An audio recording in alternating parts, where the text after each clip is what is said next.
Here we have our M260 cosmetic tote. Your monogram will go here on the front of the tote.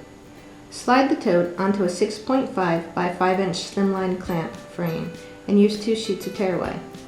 Pull the outside edge of the tote to the top inside edge of the frame. Use a ruler to ensure that the bag is centered.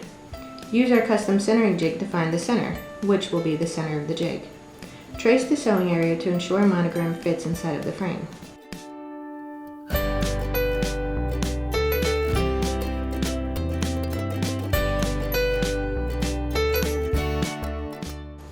All of the items used in this video can be purchased at wholesaleboutique.com. Our custom centering jigs can be purchased individually as well as a set of 4. These jigs are helpful tools to help when using hoop tech clamp frames on a variety of our product.